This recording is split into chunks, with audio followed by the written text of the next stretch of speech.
Buen día para todos. Somos estudiantes del quinto ciclo de la carrera de Ingeniería Civil en la Universidad Señor de Zipán y hoy hablaremos de nuestro tema Propiedades y características de los fluidos, del curso de Mecánica de Fluidos, a cargo del profesor Salinas Vázquez Néstor Raúl.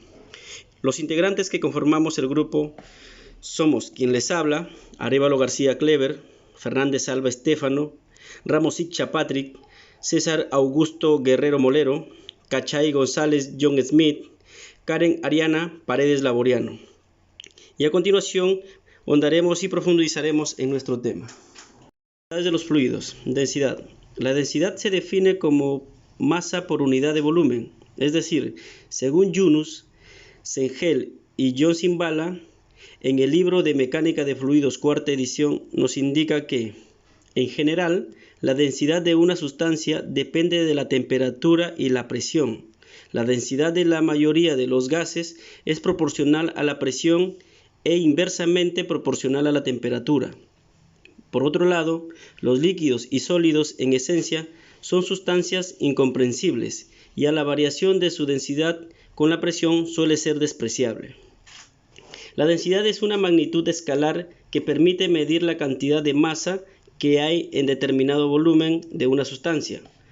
Por conversión, el volumen de líquidos y gases a menudo se expresa en unidades de litros o mililitros, medidos con cristalería. La definición de densidad, vamos a desarrollar un ejemplo sencillo que nos dice: calcula la masa de una bola de acero que se sumerge en un burette y ocupa 300 mililitros de volumen. Como sabemos que la fórmula de la densidad es masa sobre volumen, nosotros vamos a hacer nuestro despeje que nos va a quedar, porque necesitamos hallar la masa, nos va a quedar masa es igual a densidad por volumen. Ordenamos nuestros datos y tenemos volumen 300 mililitros, densidad del agua 1.8 gramos por mililitro y la masa la desconocemos. Entonces al haber hecho el despeje, donde tenemos masa igual a densidad por volumen, simplemente reemplazamos en la fórmula. Reemplazamos masa es igual a 7.8 gramos por centímetro cúbico por 300 mililitros. Nos da que masa es igual a 2.340 gramos y al convertir nos daría una masa de 2.34 kilogramos. A continuación doy pase a mi compañero para que siga con la exposición. Bueno, a continuación tocaremos hablar sobre el peso específico a cargo de Ramos y Patrick, ¿no? El peso específico es la relación existente entre el peso y el volumen que ocupa la sustancia en el espacio. El peso específico es una sustancia que es igual a su densidad por la aceleración de la gravedad. Como hemos mencionado las unidades, la unidad clásica de densidad es gravedad por centímetros cúbicos. Se tiene la ventaja de ser un número pequeño y fácil de utilizar. Bueno, dentro del peso específico es igual a la masa sobre volumen, ¿no? De las unidades. Y también tenemos que el peso específico es igual a ρ por la gravedad. Bueno, ρ es la densidad de la sustancia, ¿no? Bueno, a continuación, un ejemplo práctico para entender el peso específico, ¿no? Se tiene una sustancia envasada en un bloque de vidrio de un paralelepípedo rectangular que tiene un peso de 500 newton. A su vez, la medida del depósito, ¿no? Que A es 1 metro, B 50 centímetros y C 20 centímetros. Determinar su peso específico. Bueno, sabemos que en este caso vamos a hallar, nos dan el peso sobre volumen. Entonces, reemplazamos, ¿no? 500 newton, que es su peso, por su volumen, ¿no? Que es A por B por C, que nos tenemos que dar en metros. Bueno, sería 1 por 0,5, que son 50 centímetros, igual a 0,5 metros, por 0,2 metros, que es igual a 20 centímetros. Nos da que el peso específico es igual a 5000 newtons sobre metros cúbicos. La gravedad específica. La gravedad específica es la relación entre la densidad de una sustancia y la densidad de una sustancia de referencia, ¿no? Se suele ser agua para líquidos y aire para gases. Cuando se usa agua, esta es su densidad más alta, ¿no? Que es 4 grados centígrados o 39.2 grados Fahrenheit. Según Hobbes, Britt, Steven y Ewing, en 1991 nos dicen, cuando se usa aire, generalmente es aire de temperatura ambiente, que es a 22 grados centígrados o 62 grados Fahrenheit. La presión suele ser de una atmósfera.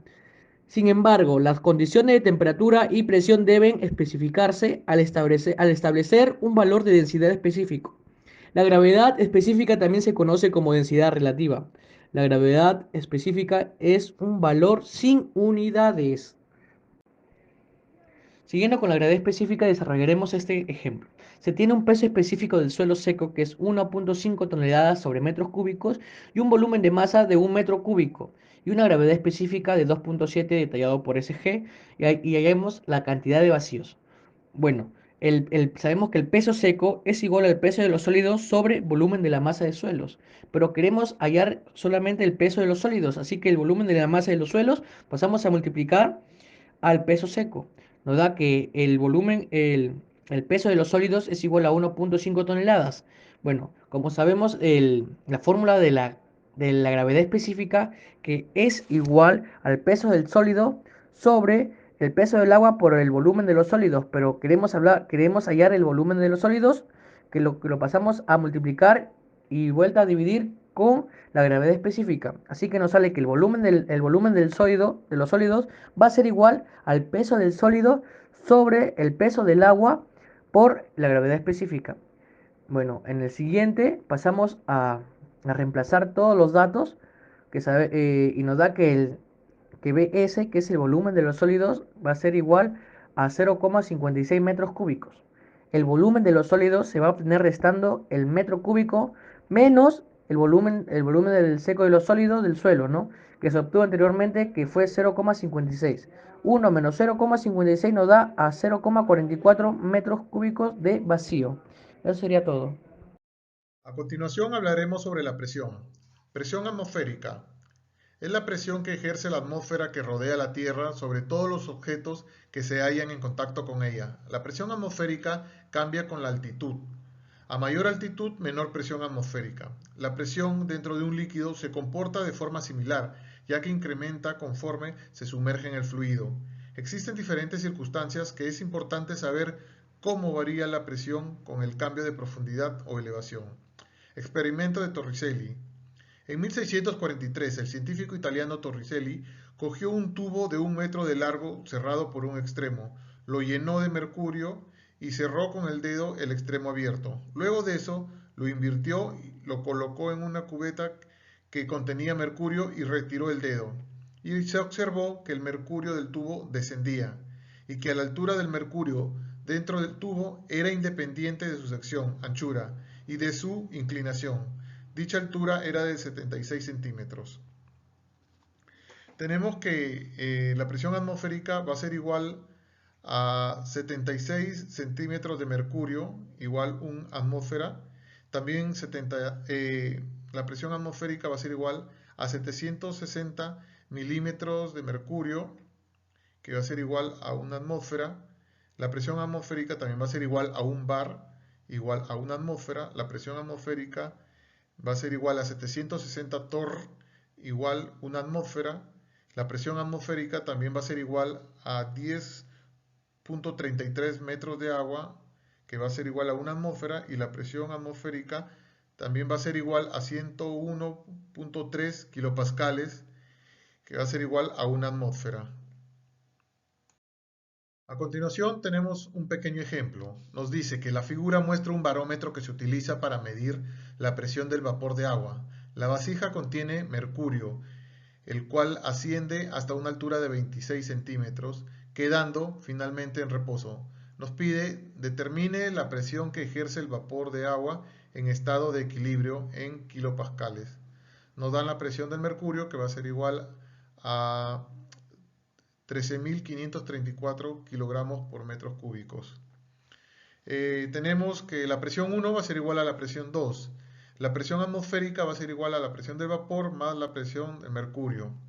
La presión atmosférica va a ser igual a la presión del vapor más la presión del mercurio por la gravedad por la altura. Reemplazando tenemos que 101,3 kilopascales va a ser igual a la presión del vapor más 13.534 kilogramos sobre metro cúbico, que nos da como dato, multiplicado por 9,81, que es la gravedad, multiplicado por 26 por 10 a la menos 2 metros, que es la altura, que también nos dan como dato. Desarrollando tenemos que 101,3 por 10 al cubo pascales menos 34.519.82 pascales va a ser igual a la presión del vapor. Y resolviendo tenemos que la presión del vapor va a ser igual a 66.780.2 pascales. Ahora hablaremos sobre la presión absoluta. Comprensibilidad. La comprensibilidad se refiere al cambio de volumen que sufre una sustancia cuando se le sujeta a un cambio de presión. La cantidad usual que se emplea para medir ese fenómeno no es el módulo volumétrico de elasticidad o sencillamente módulo volumétrico, donde esto se representa que el módulo volumétrico es igual a la variación de presión sobre la relación entre el cambio de volumen y el volumen del fluido.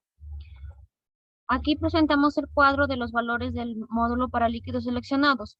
A presión atmosférica hasta 68 grados Fahrenheit. Tenemos el líquido, el alcohol etílico, benceno, aceite para maquinaria, agua, glicerina, mercurio, en LPC y megapascales.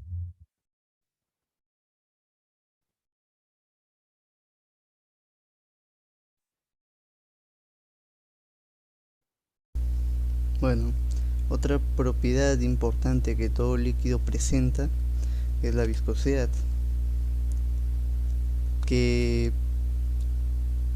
si lo decimos de alguna forma, es la resistencia que ofrece un líquido al movimiento, ¿no?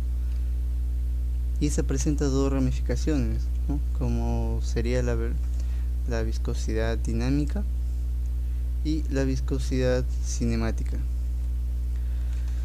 Robert Mott nos dice que el cambio de la velocidad en un fluido con el esquema de una capa delgada de un fluido entre dos superficies, como la que vemos acá, una de las cuales es estacionaria, en tanto que la otra está en movimiento, ¿no? Como podemos observar aquí, presenta una superficie estacionaria que no se está moviendo y una superficie en movimiento.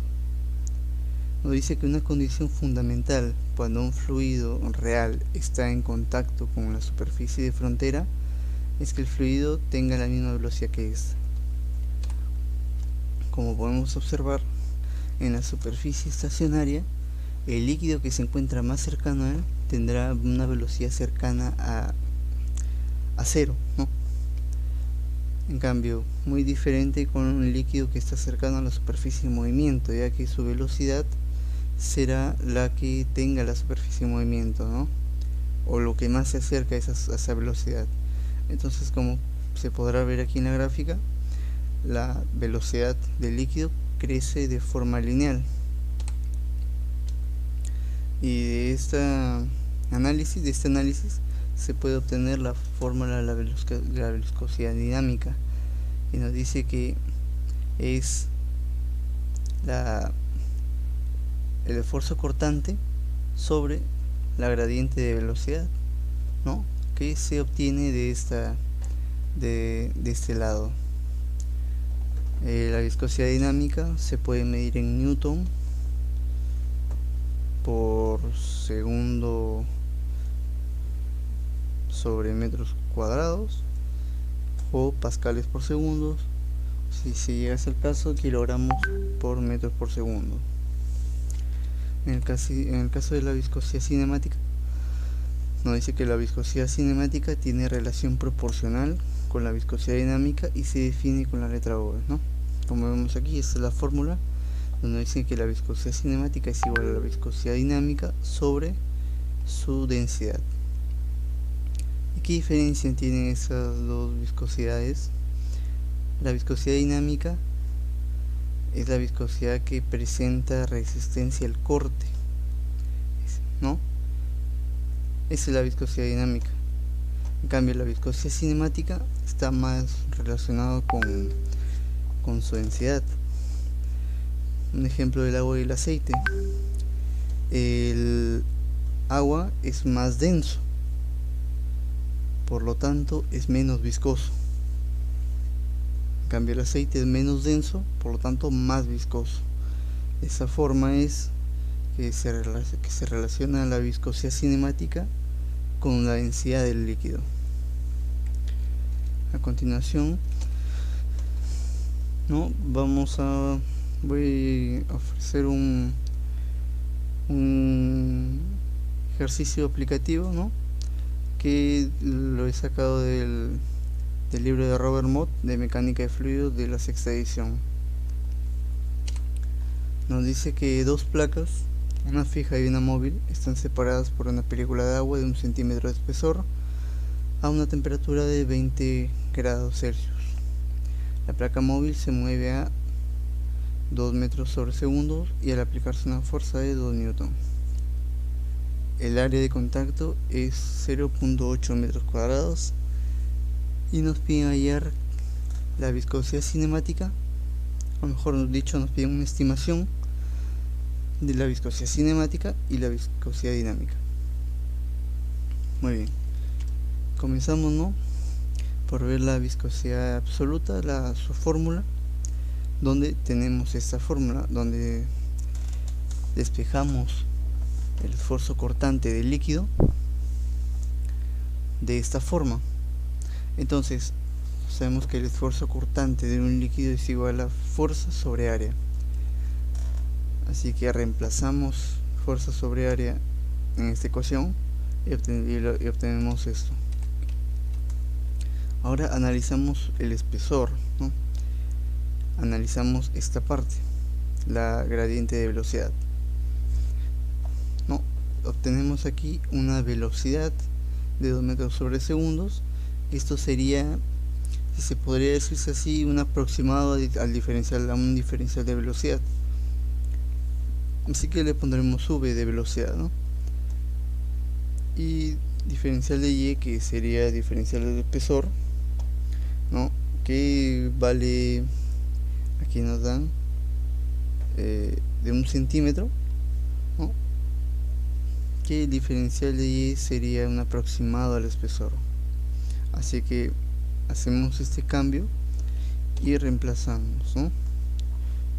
Despejamos la viscosidad absoluta o dinámica y reemplazamos, ¿no? Tenemos aquí 2 newton de fuerza por 0.01 metro, ¿no? Transformamos 1 centímetro a metro sobre el área donde se está aplicando la fuerza cortante por la velocidad, que es 2 metros sobre segundo, y nos queda esa solución de la viscosidad dinámica, que es 0.0125 pascales por segundo. A continuación sería la viscosidad dinámica, donde reemplazamos los valores obtenidos, ¿no? Sería 0.125 pascales por segundo sobre 998.2 de densidad, que es la densidad del agua a 20 grados Celsius.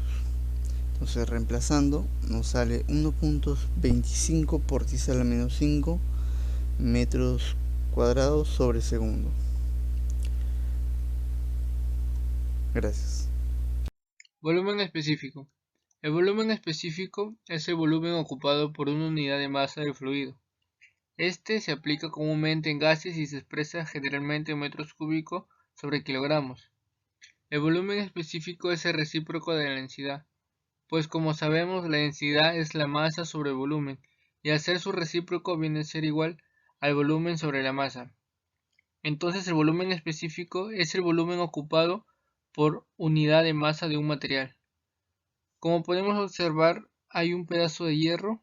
¿Qué pasaría si lo partimos en dos partes distintas?